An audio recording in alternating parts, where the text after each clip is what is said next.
কথার ছলে শ্রীরামকৃষ্ণ যেসব অমৃতবাণী বলে গেছেন, তার পরম ভক্ত সাধক শ্রীম নিষ্ঠা সহকারে সেই বাণীগুলিকে সংকলন করে তৈরি করেছেন এক মহান গ্রন্থ, শ্রী শ্রী রামকৃষ্ণ কথামৃত। ঠাকুর জানতেন, নিরক্ষর অসহায় সাধারণ মানুষকে ঈশ্বর ভাবনায় উজ্জীবিত করতে হলে সহজ সরল গল্প বলা দরকার। এই রকমই একটি গল্প আজ আমরা শুনব। গল্পের নাম পণ্ডিত এবং গয়লানী। ঠাকুর বলতেন, এমন অনেক শাস্ত্রবিদ আছেন যারা কথায় কথায় শাস্ত্রবাক্য আউড়ে যান, অথচ শাস্ত্র মত অনুসারে তারা নিজেরা জীবনযাপন করেন না। তারা মুখে এক কথা বলেন, কাজে অন্য কথা। তাদের দ্বারা আজ যাই হোক ধর্ম হয় না। এই প্রসঙ্গে তিনি খুব সুন্দর একটি গল্প বলেছেন। এক বিরাট পণ্ডিত বাস করতেন গঙ্গা তীরে। তার অগাধ বিদ্যা, দেশ বিদেশ থেকে অনেক ছাত্র তার কাছে আসতেন পাঠ নিতে। এক গয়লানী তাকে রোজ সকালে দুধ দিত। দুধ দিতে মাঝে মাঝে তার দেরি হয়ে যাচ্ছে। একদিন পণ্ডিত গয়লানীকে ধমক দিয়ে বললেন, দুধ দিতে এত দেরি করিস কেন? কাল থেকে তাড়াতাড়ি দুধ দিবি। গয়লানী হাত জোড় করে বলল, দেখুন বাবা, আমি খুব সকালে আসতে পারবো না। খেয়ার মাঝি ঘুম থেকে উঠতে বড্ড দেরি করে, তাই আমার দেরি হয়ে যায়। পণ্ডিত বললেন, না, আমি কোনো ওজোর আপত্তি শুনবো না। হয় তাড়াতাড়ি দুধ দিবি, না হলে কাল থেকে আর দুধ দিবি না। এই কথা শুনে গয়লানী ভারী চিন্তায় পড়ল। নদীর ওপারে সে থাকে, অলস খেয়ার মাঝির জন্যই তার এত সমস্যা। সেদিন বিকালবেলা দুধের দাম আনতে গয়লানী চলল পণ্ডিতের বাড়ির দিকে। সেখানে গিয়ে সে অবাক হয়ে দেখল, সেখানে মস্ত বড় সভা বসেছে। কত বড় বড় লোক আলো করে বসে আছে, আর পণ্ডিত এক মনে শাস্ত্রবাক্য পাঠ করছেন।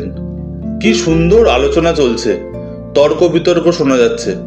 গয়লানী ভাবল, আহা, আমার কত সৌভাগ্য যে আজ আমি এখানে এসে পড়েছি। সব কথার অর্থ সে বুঝতে পারল না, কিন্তু প্রত্যেকটি কথা তাকে আকর্ষণ করলো। এক জায়গায় দাঁড়িয়ে সে পাঠ শুনতে লাগলো। পাঠের এক জায়গায় পণ্ডিত বলছেন, যে হরিনাম করে সে অনায়াসে সংসার সাগর পার হয়ে যায়। এই কথাটি গয়লানীর মনে ধরল। সেদিন দুধের দাম আর তার নেওয়া হলো না। এই কটি কথা ভাবতে ভাবতে গয়লানী আনমনে চলল বাড়ির দিকে।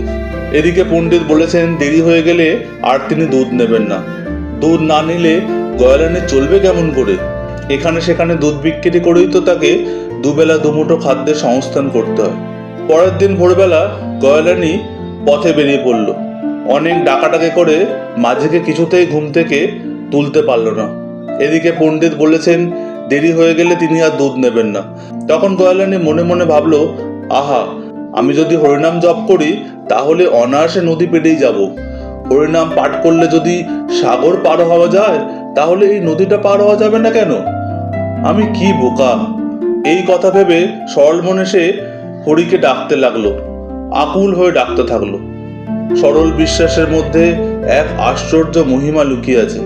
গয়লানী অনায়াসে হেঁটে নদীটা পার হয়ে গেল। এত সকালে গয়লানীকে আসতে দেখে পণ্ডিত তো একবারে অবাক।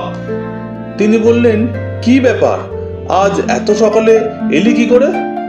এই হলো তোদের স্বভাব। কাল এত গালিগালাজ না করলে তোর বোধহয় আজকেও ঘুম ভাঙতো না। আজ বোধ সকাল সকাল মাঝিকে ডেকে তুলেছিস। গয়লানী একটু হেসে বলল, মাঝি এখনো ঘুমোচ্ছে, সে আমাকে তো পার করে দেয়নি। এবারে পণ্ডিত মশাইয়ের অবাক হওয়ার পালা। তিনি বললেন, সে কি রে, তোর কি দুটি পাখা গুজিয়েছে নাকি? তুই কি পাখায় ভর করে নদী পার হয়ে এলি? গয়লানী বলল, দেখো বাবা ঠাকুর, আমি মুখ্য সূক্ষ্ম মানুষ, আমি তোমাকে ফাঁকে দিতে পারবো না, কিন্তু তুমি তো আমাকে এতদিন ফাঁকে দিয়েছো। এই কথা শুনে পণ্ডিত একেবারে অবাক হয়ে গেলেন।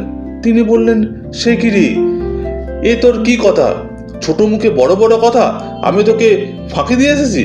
সলাজ হাসি হেসে গয়লানী বলল, সে কি, তুমি তো আমাকে এতদিন বলনি যে হরিনাম স্মরণ করলে অনায়াসে নদী পার হওয়া যায়? ভাগ্যিস কালকে বিকালে এসে তোমার মুখে ওই কথাগুলি আমি শুনেছিলাম। পণ্ডিত তখন সমস্ত ব্যাপারটা বুঝতে পারলেন। কিন্তু সত্যিই কি তো সম্ভব? এটা যে পরীক্ষা করে দেখতে হবে। তাই তিনি গয়ালানিকে নিয়ে নদীর কাছে গেলেন। গয়ালানি হরিনাম করতে করতে জলের ওপর দিয়ে অনায়াসে হেঁটে নদী পার হয়ে চলে গেল। পণ্ডিত তার পিছনে পিছনে জলে নামলেন, কিন্তু গয়ালানির মতো সরল বিশ্বাস তিনি পাবেন কি করে? তার মনে যে নানা রকমের পাপ আছে, আছে লোভ, আকাঙ্ক্ষা। তাই তিনি হাত দিয়ে কাপড় গুটাতে লাগলেন, পাছে কাপড় জামা সব জলে ভিজে যায়। পণ্ডিতের বিশ্বাস ছিল না বলে শেষ পর্যন্ত তিনি নদীতে ডুবে গেলেন। এতেই প্রমাণিত হয় যে সরল বিশ্বাসের দ্বারা অনেক অসাধ্য সাধন করা যেতে পারে।